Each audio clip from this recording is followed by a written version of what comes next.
நேயர்கள் அனைவருக்கும் வணக்கம். வெண்முரசு காண்டீபம் அத்தியாயம் 35. தேவாரண்யம் சொற்கள் செறிந்து உருவான இருளால் ஆனதே என்று அர்ஜுனன் அறிந்தான்.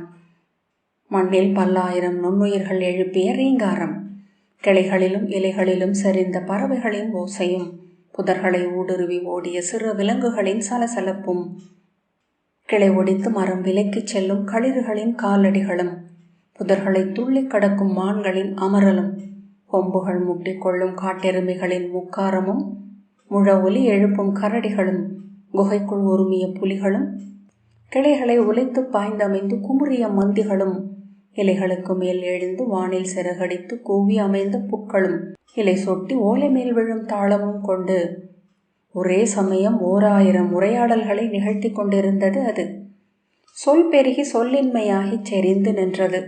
இரு கைகளையும் நீட்டி சொற்களை விலக்கி சொற்களில் முட்டிக்கொண்டும், சொற்களால் வருடப்பட்டும், சொற்களால் கீறப்பட்டும், சொற்களில் தடுக்கி சொற்களில் கால் வைத்தும் அவன் நடந்து கொண்டிருந்தான். இருள் காலத்தையும் இடத்தையும் மறைத்து விடுவதை அறிந்தான். அவன் கால் நின்ற வெளிக்கு அப்பால் அவன் காலை ஏற்கும் வெளி, அக்கால் சென்று பதியும் கணத்திலேயே நின்ற இடம் மடிந்து எழுந்து வந்தது. அவன் சென்ற பின் நின்றவிடம் இல்லாமல் ஆயிற்று. சென்று கொண்டே நின்ற இடத்தில் தொங்கி கிடப்பதென தோன்றியது. சூழ்ந்தொழித்த பல்லாயிரம் சொற்கள் திரண்டு ஒற்றை சொல் ஆயின. பொருளின்மை கூர்ந்த அவ்வொற்றை சொல் பிளந்து பிளந்து பொருள் பெருகிய பல கோடி சொற்களாகிறது என்பதை உணர்ந்தான். ஒவ்வொரு சொற்பொருளிலும் இலை காம்பின் நுனியில் அது பிரிந்து உதிர்ந்ததன் வடு எஞ்சுவது போல் பொருளின்மை மிஞ்சி இருந்தது. இருளுக்குள் மெல்லிய சிறகோசை மட்டுமென அவனை தொடர்ந்து சித்திரமென வந்த வர்ணபஷன் என்னை தொடர்க என்றது. நானும் ஒரு சொல்லே. அவ்வொற்றை சொல்லை தொட்டு பற்றியபடி அவன் இருளுக்குள் நடந்தான்.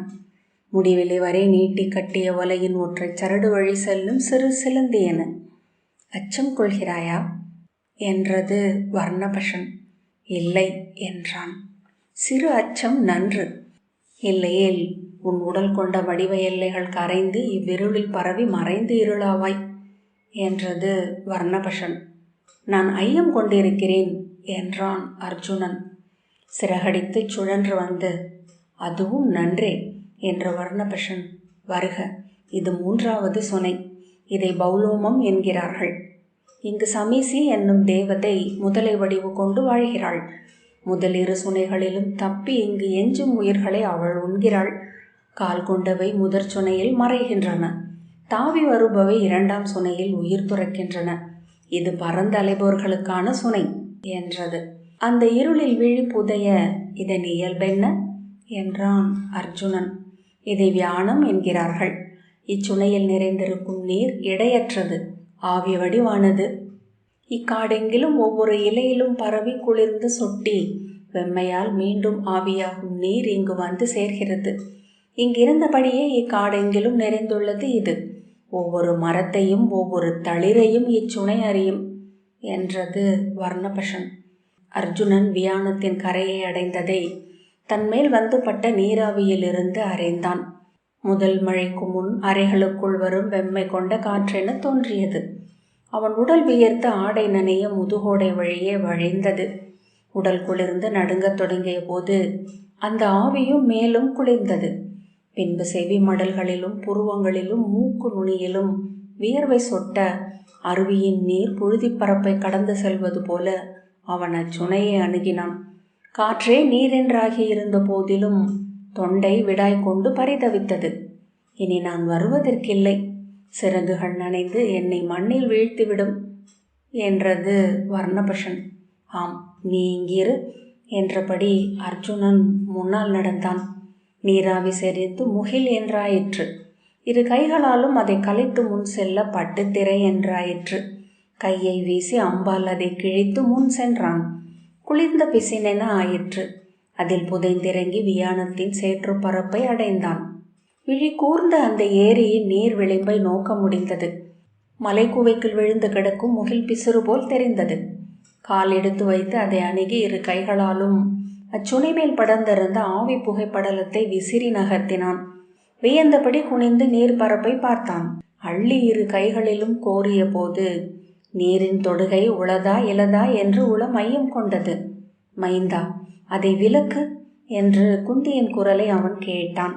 உடலின் தோல் செவி பறையென மாற பிடரி மெல்ல சிலிர்க்க அசையாது நின்றான். நீ கொண்ட விளைவு முதிர்ந்து நான் எழுந்தேன். பெருவிளைவுடன் உன் கால் சுற்றிய நாகம் நான் என்றாள் குந்தி. இளையவனே, என்மேல் நான் கொண்ட ஐயமே உன்னை மூன்றாமவன் என விலக்கி நிறுத்தியது. ஆனால் ஒரு கணமும் உன் வில்லை நான் மறந்ததில்லை. பெருமூச்சுடன், ஆம், நான் அதை அறிவேன். என் வாழ்நாள் எல்லாம் காடுகளில் அலைவதே ஊழ் என்று உணர்கிறேன் என்றான். அரண்மனையில் நீ இருக்கையில் உன்னை காடு நோக்கி விலக்குகிறேன். அரண்மனையில் என்னை விட்டு உன்னுடன் காடுகளில் நானும் அலைகிறேன் என்றாள் குந்தி. அறிவேன் என்றான் அர்ஜுனன். மைந்தா, நீ உரு நான் நிழல். உன் கால் தொட்டு சென்ற மண் அனைத்திலும் உடல் தொட்டு சென்றவள். சாயும் பொழுதுகளில் பேருரு கொண்டு உச்சி பொழுதில் உன் காலடியில் மறைந்து என்றும் உன்னுடன் இருப்பவள். இதை விலக்கு. உன்னை உள்ளிழுத்து இங்கொரு நிழலென ஆக்கிவிடும் இச்சுனை என்றாள். அவன் கண்மூடி தன்னை தொகுத்தான். தன் உடலை வாளென்றாக்கி 1000 வலைப்பின்னல்களை வெட்டி சென்றான். புன்னகைத்து, விலகிச் செல். இன்னும் 100,000 மறைகளை திறந்து அங்கே இன்மையென உன்னை உணர்வதே என் ஊழ் என்றபடி அந்நீரை தலையில் விட்டான். அக்கணமே முதலையென பாய்ந்து அவனை பற்றி கொண்டாள் சமீசி. முதலையின் வாள் சுழன்று அவனை அறைய வந்த கணத்தில் அதன் நுனியை தன் காலால் மிதித்து சேற்றுடன் இறுக்கி 2 முன்னங்கால்களையும் பற்றி உடலை சரித்து தலையால் அதன் நெஞ்சில் ஊங்கி முட்டி அதை அடிவயிறு காட்டி விழச் செய்து அக்கணமே புரண்டு அதை தூக்கி புல்வெளை நோக்கி வீசினான். அங்கு நின்று இருந்த மரத்தில் மோதி பட்டையில் உரசும் ஒலியுடன் சரிந்து விழுந்த சில கணங்கள் நெளிந்து துடித்த பின் முன்காலை ஊன்றி பெண்ணென எழுந்தது சமீசி. இக்கணம் என் தவம் நிறைவுற்றது. இவ்வாழம் வரை மானுடர் எவரும் வந்ததில்லை. இதை வெறும் அலையென மாற்றும் பேராழம் ஒன்று உனக்கு வாயில் திறப்பதாக என்று வாழ்த்தி முகில் பிசுறுகளாக காற்றில் படர்ந்து மறைந்தாள். எழுந்து சரிவில் ஏறி மேலே சென்றான். நீள் மூச்சுடன் காட்டுக்குள் நடந்தான். அவன் கால்கள் உடலை சுமக்க முடியாமல் தள்ளாடின. சிறகடித்து அவன் தலைக்கு மேல் பறந்து சுழன்று வந்து கிளை நுனியில் அமர்ந்து, பஞ்சதீர்த்தத்தின் 4வது சுனை இனிமேல் என்றது வர்ணபஷன். நோக்கு. அர்ஜுனனின் தலைமேல் வந்து சிறகடித்து கூவி அழைத்தது. இதற்கு காரண்டமம் என்று பெயர். இதில் வாழ்கிறாள் பெருவல்லமை கொண்ட முதலையாகிய புல்புதை. முன்பு இங்கு முனிவரின் தீச்சொல்லால் வந்திறங்கிய 5 தேவதைகளில் ஒருத்தி. அர்ஜுனன், அவள் எத்தகையவள் என்றான்.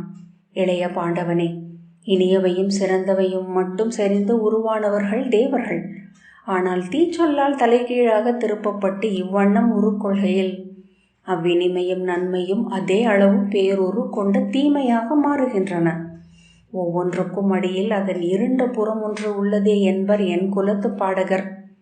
இங்கு நிலத்திழந்து வரும் உயிர்களை உண்ணும் ஆறா பெரும் பசி கொண்டு புல்புதை வாழ்கிறாள். அவளை வெல்கையிலேயே முனிவர் சென்று நின்று திகைக்கும் கரிய பெரிய நதியின் கரையை அடைந்து பாய்ந்து நீந்தி நீ மறுகரை செல்கிறாய். அவ்வண்ணம் ஆகுக. அர்ஜுனன், பெருந்தவத்தின் தருணத்தில் மாமுனிவர் காணும் அவ்விருள் கணத்தை நான் இழுத்து அம்பு பூட்டி குறி நோக்கி நின்று ஏவு விரலை அசைப்பதற்கும் முந்தைய கணம் வில்லாளியும் உணர்வதுண்டு என்றான். ஆம், அது ஒரு கன நேர தவமே என்றது வர்ணபஷன். சிறகுளதே என்றுணர்ந்து அன்னை அமைத்த கூட்டிற்கு வெளியே வந்து நின்று விரிந்த வானை நோக்கி கழுத்து தூக்கி அலகு திறந்து கூவி பாய்ந்தெழுந்து காற்றில் மிதப்பதற்கும் முந்தைய கணம் ஒவ்வொரு பறவையும் அதை உணர்ந்திருக்கும். இதன் பெயர் என்ன என்றான் அர்ஜுனன். இதை சமானம் என்கிறார்கள். இதுவரை நீ நோக்கிய 3 சுனைகளின் நீர் அளவுகள் இச்சுனையால் நிகர் செய்யப்படுகின்றன. இம்மூன்றுக்கும் நடுவில் அமைந்துள்ள இச்சுனை தன் 10,000 நுண்ணிய துளை வழிகளால் அவற்றை ஒன்றுடன் ஒன்று இணைத்துள்ளது. இச்சுனை இருக்கும் வரை பிற 3ம் நீர் ஒழிந்து வெறுமை கொள்வதில்லை என்றது வர்ணபஷன். அர்ஜுனன் பறவையின் வழிகாட்டலில் நோக்கி கால் வைத்து மெல்ல நடந்தான். இது ஒரு மாய வெளி என்கிறார்கள். இதன் எல்லையை கடக்கும் ஒவ்வொருவரும் பால் தெரிந்து உருமாறுகிறார்கள். இன்னும் சில கணங்களில் நீ அதை உணர்வாய். அர்ஜுனன், அது எனக்கு புதிதல்ல, மேலும் அதையே எதிர்பார்த்தேன் என்றான். புதர்களை வகுந்து செல்ல செல்ல இலைகளின் அடியில் வெண்ணிற ஒளி ததும்புவதை கண்டான். மரங்களின் மறுபாதிகளில் பால் வழிவது போல் ஒளி வழிந்தது. உருளைக்கற்கள் உடைந்த முட்டையின் பாதி ஓடு போல் தெரிந்தன. வழிந்தோடிய சிற்றோடைகள் வெண்பட்டு நாடா என நெளிந்தன. வெண்பளிங்கு போன்றது இந்த சுனை என்றது வர்ணபஷன். இவ்வெல்லையை நான் கடக்க விழையவில்லை. பெண்ணாக உணர்ந்த பின்பு என்னை நான் மீட்டுக் கொள்வேனா என்று எனக்கு ஐயம். அர்ஜுனன் தன் கண்முன் மெல்லிய வெண்ணிற எல்லைக்கோடு போல் தெரிந்த ஒளிவட்டத்தை கடந்து அப்பால் சென்றான். அவ்வொளிப்பட்டு தன்னுடல் சற்றே குழைந்து நெளிந்தாடியதை அறிந்து மேலும் ஒரு அடி வைத்த போது தன் இடை குழைவதை, தோல் நெகிழ்ந்துள்ளதை, கைகள் நெளிவதை அறிந்தான். ஒவ்வொரு அடிக்கும் அவன் உடல் மாறிக்கொண்டிருந்தது. தோல் மறைய நீள் குழல் எழுந்தது. குமிழ் முலைகள் வளர்ந்தன. அணிகள் செறிந்த கைகள், நூபுரம் முலித்த கால்கள். இடை ஒசிய நடந்து சுனைச்சரிவில் இறங்கி சேற்று பரப்பை அடைந்தான். பார்க்கலாம் என தெரிந்தது அப்பெருஞ்சுனை. அதை அணுகி குனிந்து அந்நீர் பரப்பை நோக்கினான்.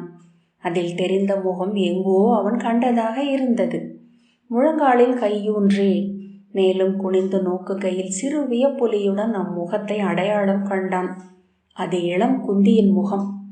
அவ்விழிகளை நோக்கி நின்றபோது அந்நீர்ப்பாவை பேசுவது போல், திரும்பிச் செல் மைந்தா, இவ்வாழம் வரை நீ வந்ததே வெற்றிதான். பின்னால் ஏதுமில்லாத யோகியரின் பயணம் இது. இல்வாழும் மானுடற்குரியதல்ல. அடைந்தடைந்து சென்று நிறைவுறுவது வாழ்க்கை. திறந்து திறந்து சென்று ஒடுங்குவது ஞானத்தின் பாதை என்றது குரல். என் மைந்தன் அல்லவா? என் மடியிலிட்டு நான் முளையூட்டிய செல்வன் அல்லவா? எவ்வண்ணை தான் தன் மகன் துறந்து செல்வதை விழைய முடியும்? அவ்வண்ணம் அவன் துறப்பது முதலில் அவன் அன்னையை அல்லவா? என்னை விளக்கும் விழியொன்று உன்னில் அமைந்தால் அக்கணம் நான் இருந்தேன் என்றல்லவா பொருள்? இதோ இங்கு நிறைந்திருப்பது என் முளை நிறைந்த பால் என்று கொள்க. உனக்கு நான் ஊட்டியது சிறிதே, உனக்கென ஊறி நிறைந்தது இப்பெரும் வெள்ளம். அர்ஜுனன் தன் அருகே அவள் அணுகுவதை உணர்ந்து, விலகு என்றான். என் கண்ணீரை கடந்து வந்தாய், இம்முலைப்பாலை கடப்பாயா என்றாள் குந்தி. விலகு என்றவன் திரும்ப அங்கு மணிமுடியும் பொற்கவசமும் மஞ்சள் பட்டாடையும் அணிந்து நின்ற பாண்டுவை கண்டான். எந்தையே, நீங்களா என்றான். இல்லை, நான் உன் அன்னை என்றான் பாண்டு. உன்னை ஆனென வந்து போர்முனையில் சந்திக்க விழைந்தவள், உன்னை கொல்லும் மைந்தனை கருவுற விழைந்தவள், உன்னுடன் நீந்திய ஆழத்தில் உன் விழி நோக்கி விண்ணின் சொல்லை கற்றவள். அன்னையே என அவன் சொல்ல அச்சொல்லை மீறி நெஞ்சு முன்னால் பாய்ந்தது. அந்நீரை அள்ளி தலையில் விட்டான். அக்கையசைவு முடிவதற்குள் தன்மேல் பாய்ந்த முதலையை குனிந்து தலையால் முட்டி மறுபக்கம் சரித்து குனிந்து அதன் வாலை பற்றி மும்முறை சுழற்றி அப்பால் காட்டில் வீசினான். தொலைவில் ஒரு பாறை இடுக்கில் விழுந்து துடித்து புரண்டெழுந்து நின்றாள் புல்புதை. இளையோனே, இங்கு உயிர்கள் கருணையால் தலையிடப்பட்டுள்ளன. அதையும் வென்று செல்பவனே முழுமையை அடையும் தகுதி கொண்டவனாகிறான். உன் விழைவின் தேடலின் இரக்கமற்ற வாளால் இக்கருணையை வெட்டி சென்றாய். 4வது சிறையை உடைத்திருக்கிறாய். விண் நிறைந்துள்ள அமுதத்தில் ஒரு கோப்பை என்றோ உனக்கும் அளிக்கப்படும். ஓம், அவ்வாறே ஆகுக என்றுரைத்து வெண் புகைப்படலமென அலை உற்று மறைந்தாள். காட்டில் அர்ஜுனன் நடக்கையில் மிகவும் களைத்திருந்தான். 5வது சுனையை நாம் அணுகி கொண்டிருக்கிறோம் என்றது வர்ணபஷன். இங்கொரு மண் குன்றுமேல் அமைந்துள்ளது இச்சுனை. 5ல் மிகச் சிறிய சுனை இதுவே. விண்ணிலிருந்து பெய்யும் நீர் மட்டுமே உள்ளே செல்லக்கூடியது. 5ல் வெண்கதிர் ஒளிப்படும் ஒரே சுனையும் இதுதான். விண்மீன்களை சூடி பறந்திருக்கும் இவ்வாழத்தில் வாழ்கிறாள் லதை என்னும் தேவதை. 5வரில் நிகரற்ற அழகி அவளே என்கின்றன எங்கள் பாடல்கள். அவள் வாழும் இச்சுனையை ஒளியெழில் கண்டு மகிழ்ந்து சுப்ரசன்னம் என்றழைக்கின்றனர். ஒளியே நீரென அங்கு தேங்கியுள்ளது என்கிறார்கள். அங்கு செல்லும் வழியில் உன் விழிகள் விண்மீன்கள் என போப்பதை உணர்வாய். அங்குள்ள ஒவ்வொரு மரமும் மலரென மாறியிருக்கும். கற்பாறைகள் கனிகள் போல தெரியும். காமம் கொண்ட பெண்ணுடலின் கதுப்பு தசை போல் தரை துடிக்கும். நறுமணமும் இன்னிசையும் நிறைந்த காற்று வீசும். அச்சுனை மேல் நிலவு விழுகையில் மட்டுமே தேவாரண்யம் எனும் இக்காடு முற்றிலும் அமைதி பெறும் என்றது வர்ணபஷன். செல்க, வென்று மேல்க நீர்த்துளிகள் உதிரும் ஒலிகளும் மெல்ல தேய்ந்தமிழ இன்மையென்றே ஆகி பின் இரு புணர்ந்து மீளும் முடிவிலி என நிறைந்த பேரமைதி. அகல்வெளியில் காடும் இணைந்து மறையும் தருணம் இது. இது இங்கிருப்பதே அப்போது மட்டுமே விண்ணகம் அறியும் என்றது வர்ணபஷன். இதன் இயல்பு யாது என்றான் அர்ஜுனன். உத்தானம் என்று இதை சொல்கிறார்கள்.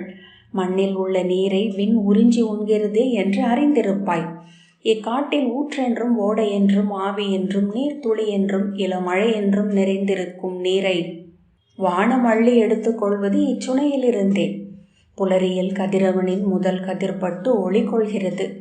பின்னர் உச்சியில் வெம்மை கொண்டு ஆவியாகிறது. அந்தி சரிந்த பின் விண்ணில் விண்மீன்கள் தெளியும் போது ஓசையின்றி நீர் மேல் எழுந்து செல்வதை உணர முடியும். தேவாரண்யத்தின் நெற்றி பொட்டில் அமைந்துள்ளது இச்சுனை. அர்ஜுனன் புதர்களை விலக்கி தன் முன் எழுந்த அச்சிறு குன்றை நோக்கி நின்றான். அதன் உச்சியில் ஒரு சுனை உண்டு என அங்கிருந்து எண்ணவும் முடியவில்லை. அங்கு செல்வது உகந்ததல்ல இளைய பாண்டவனே. அது ஒரு வழிப்பாதை. இவ்வெல்லை கடந்து அங்கு சென்றவை அனைத்தும் அங்கிருந்து விண்ணால் உறிஞ்சப்பட்டு மேலெழுந்து மறையும். முடிவிலேயே அறிந்தவை அனைத்தும் முடிவிலே என்றாகும் என்று அறிந்திருப்பாய். முடிவெனப்படுவதே உருவென்றாகிறது. உருக்களால் நிறைந்தது இப்புவி என்றது வர்ணபஷன். இவ்வெல்லை வரை வந்ததே உன்னை இப்புவி கண்ட பெரும் யோகிகளில் ஒருவனாக்குகிறது. இதை கடந்து அப்பால் நீ செல்ல வேண்டும் என்பதில்லை என்றது வர்ணபஷன். நான் அறியேன்.